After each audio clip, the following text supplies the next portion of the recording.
Auf der Fahrt hierher durch den Wald haben wir mehrere LKWs voll mit Fichtenbäumen gesehen, teilweise sehr große, die auf jeden Fall alt waren. Und wie ihr seht, hinter mir wird hier gerade frisch abgeholzt. Wir sind auch, haben die Drohne fliegen lassen und es ist unglaublich. Es ist einfach die ganzen Hänge lang, beide Seiten, immer wieder riesige Kahlschläge direkt ins Natura 2000 Gebiet geschnitten.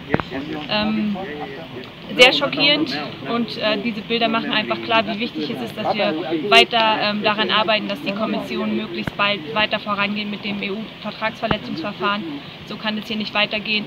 Werden gigantische Flächen an Wäldern hier mitten im Fahrgarage Natura 2000 Gebiet abgeholzt. Wir haben hier eben uns mit ein paar Männern unterhalten, die hier die Bäume abgeholzt haben, haben sie gefragt, ob sie eine Genehmigung haben und vor allem, weil wir an dem Natura 2000 Gebiet sind, ob es eine Umweltverträglichkeitsprüfung gab. Die sind ein bisschen ausgewichen auf die Fragen. Wir wollten jetzt eigentlich noch zur Behörde fahren und nachfragen, aber die haben hier einen der Männer informiert, der hier praktisch diese Barriere betreibt, diese Schranke, und der hat die jetzt abgeschlossen, richtig mit einem Schloss. Und wir müssen jetzt erstmal gucken, wie wir rauskommen. Genau. Also das zeigt auch deutlich, wie schwierig die Arbeit vor allem von unseren Partnern von Agent Green hier vor Ort ist, die eben die Ermittlungen machen.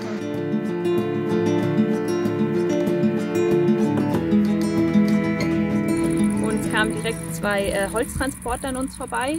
Wir haben die Nummernschilder fotografiert und konnten damit in dem Forest Inspector, nennt sich das, ein Online-System in Rumänien, nachchecken, ob die Berechtigung haben, Holz zu transportieren, also eine Bescheinigung.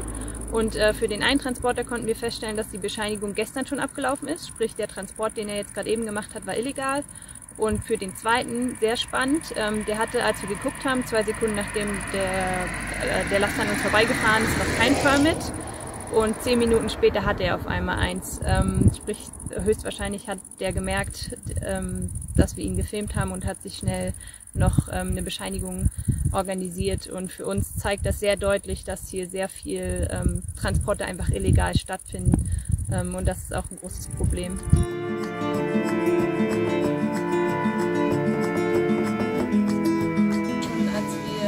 Sind in den Wald, haben wir 2 richtig große Forststraßen gesehen, die hier neu reingeschnitten wurden. Die Maschinen stehen teilweise noch dort, das ist echt brutal. Man sieht auch am Rand der Straße, wie einfach die Bäume dort mit angeschnitten wurden. Und ich sitze hier gerade auf dem Stumpf einer Buche, über 200 Jahre alt, war noch gesund, wurde trotzdem abgeholzt. Und hinter mir im Wald sieht man zwar, dass da noch junge Bäume stehen. Wenn man reingeht, sieht man aber, dass alle paar Meter die Stümpfe von den großen alten Bäumen waren.